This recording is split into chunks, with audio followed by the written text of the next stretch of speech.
সদৌ অসম গৰিয়ামৰীয়া দেশী জাতীয় পৰিষদ তেওঁলোক দৰং জিলা আৰু কেন্দ্ৰীয় সমিতিয়ে মাতৃভাষা বঁটা প্ৰদান কৰিছে। প্ৰথম তেওঁলোকে 2023 চনৰ পৰা এই বঁটা প্ৰদান কৰি আহিছে শ্বহীদ মুজামিল হকৰ সোঁৱৰণত, কাৰণ মাধ্যম আন্দোলনৰ তেওঁ প্ৰথম শ্বহীদ। 1972 চনত তেওঁ শ্বহীদ হৈছিল। আৰু এটা সংযোগ যে জুবিন 1972 চনত জন্মগ্ৰহণ কৰিছিল আৰু আজি সেই বঁটা তেওঁ লাভ কৰিবলৈ সক্ষম হৈছে। তেওঁক আচলতে 6 অক্টোবৰত এই বঁটা প্ৰদান কৰা হয় মাতৃভাষা দিৱসৰ দিনাখন। গতিকে বঁটাৰ কথাটো আগতেই ঘোষণা হৈছিল, কিন্তু এটা অভাৱনীয় ঘটনা ঘটি গ'ল, সেইবাবে তেওঁ নিজ হাতে গ্ৰহণ কৰিব নোৱাৰিলে।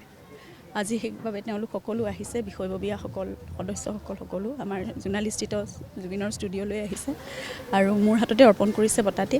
তেওঁ নিজ হাতে গ্ৰহণ কৰিব পাৰিলেতো খুবেই কি হ'লহেঁতেন জানো, কাৰণ তেওঁক জাতীয় কণ্ঠ উপাধি দিছে, সংগীত সুধাকৰ বুলি তেওঁক অভিহিত কৰিছে। গতিকে যি কি নহওক, তেওঁৰ সৃষ্টিৰাজি কৰ্মৰাজিক ইমান যে তেওঁলোকে সন্মান জনাই, ইমানখিনি মৰমেৰে সেইখন মানে অভিধাখিনি তেওঁলোকে প্ৰদান কৰিছে, সেইবাবে তেওঁলোকলৈ কৃতজ্ঞ। আমি পৰিয়ালৰ তৰফৰ পৰা গৌৰৱান্বিত আৰু তেওঁলোকলৈ অশেষ কৃতজ্ঞতা জ্ঞাপন কৰিছোঁ। এনেকৈ সদায় অসমৰ ৰাইজে জুবিনক মনত ৰাখক, মৰম কৰক। তেওঁৰ যিখিনি কাম তেওঁ কৰি থৈ গৈছে, যিখিনি তেওঁৰ অৱদান আছে, সকলোখিনি বুজি তেওঁক মৰমেৰে অমৰ কৰি ৰাখক, সেয়াই বিচাৰিছোঁ সকলোৱে। আমি আচলতে ক'বলৈ হ'লে শ্বহীদ মুজামিল হক আৰু প্ৰাণৰ শিল্পী জুবিন গাৰ্গ, তেওঁলোকে আমাৰ জাতিটোৰ কাৰণে, আমাৰ ভাষাৰ কাৰণে, আমাৰ সংস্কৃতিৰ কাৰণে, আমাৰ সমাজৰ ঐক্য সংগতি সম্প্ৰীতিৰ কাৰণে যি অৱদান গ'ল সি অতুলনীয়।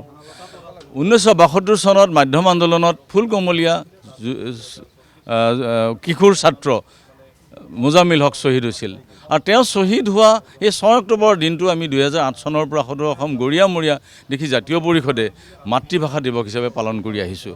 আৰু আমি ষোড়শ মাতৃভাষা দিৱস 2023 বৰ্ষত পালন কৰিছিলোঁ। আৰু সেই বৰ্ষৰ পৰাই আমি মাতৃভাষা দিৱস পৰিচালনা সমিতি আৰু দৰং জিলা সমিতিয়ে, গৰিয়ামৰীয়া জাতীয় পৰিষদ দৰং জিলা সমিতিয়ে আমি এই শ্বহীদগৰাকীৰ শ্বহীদগৰাকীৰ স্মৃতি যুগমীয়া কৰিবৰ কাৰণে আমি মাতৃভাষা বঁটা প্ৰৱৰ্তন কৰোঁ।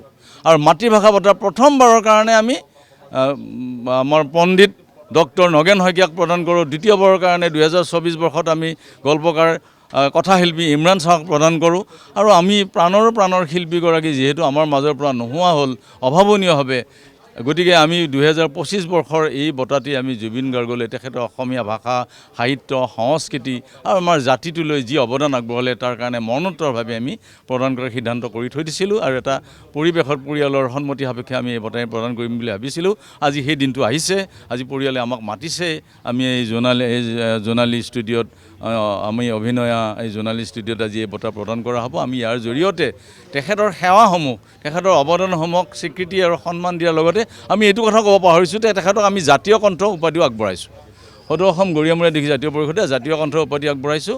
আৰু আমি তেখেতক এই মাতৃভাষা বঁটা শ্বহীদ মুজামিল হক স্মাৰক মাতৃভাষা বঁটা 2025 আমি অন্তৰভাৱে তেওঁলোকক আগবঢ়াইছোঁ। আৰু আমাৰ মাজত আছে দৰং জিলা সমিতিৰ সাধাৰণ সম্পাদক সদৌ অসম গৰিয়ামৰীয়া দেশী জাতীয় পৰিষদ আৰু শ্বহীদ মুজামিল হক স্মাৰক মাতৃভাষা দিৱস পৰিচালনা সমিতিৰ উদ্যোগত আৰু দৰং জিলা সমিতিৰ উদ্যোগত যি আমি 2023 বৰ্ষৰ পৰাই মাতৃভাষা দিৱস হিচাপে আমাৰ যিটো মাতৃভাষাৰ যিটো আমাৰ বঁটা শ্বহীদ মুজামিল হকৰ স্মৃতি ৰক্ষাৰ্থে, তেওঁ মাধ্যম আন্দোলনৰ প্ৰথমজন শ্বহীদ, এই বঁটা আমি মৰণোত্তৰভাৱে জুবিন গাৰ্গক এইবাৰ প্ৰদান কৰা হ'ব। আজি সহধৰ্মিনী তেওঁ তেওঁৰ এই জুবিন গাৰ্গৰ যি জোনালীত থকা ষ্টুডিঅ'টো আছে, আমি ষ্টুডিঅ'তে কিছু সময় পিছতে এক আনুষ্ঠানিকভাৱে গ্ৰহণ কৰিব। ইয়াৰ আগত সকলোৱে জানে যে আমাৰ যি অসম সাহিত্য সভাৰ ভটাহতৰা স্বৰূপ সভাপতি আছিলে 2023 বৰ্ষত নগেন শইকীয়া ছাৰক আমি ডিব্ৰুগড়ত গৈ প্ৰদান কৰিছিলোঁ। তাৰে পিছতে এজন তেনেকুৱা আৰু ব্যক্তি অসম সাহিত্য সভাৰ প্ৰাক্তন সভাপতি ইমৰান শ্বাহ ছাৰকো আমি শিৱসাগৰত গৈ আনুষ্ঠানিকভাৱে এই বঁটা ঘোষণা কৰিছিলোঁ আৰু তেওঁক প্ৰদান কৰা হৈছিলে। আজিও নিশ্চিতভাৱে দৰং জিলাৰ পৰা বিশিষ্ট ব্যক্তিসকল আহিছে। সদৌ অসম গৰিয়ামৰীয়া দেশী জাতীয় পৰিষদৰ দৰং জিলা সমিতিৰ বিষয়ববীয়া আহিছে, আমাৰ মুখ্য উপদেষ্টা আহিছে, কেন্দ্ৰীয় সমিতিৰ বিষয়ববীয়া আহিছে। সকলোৰে উপস্থিতিত আজি জুবিন গাৰ্গৰ সহধৰ্মিনী, প্ৰাণৰ শিল্পী জুবিন গাৰ্গৰ সহধৰ্মিনী গৰিমা গাৰ্গৰ হাতত আমি এই বঁটা প্ৰদান কৰিম।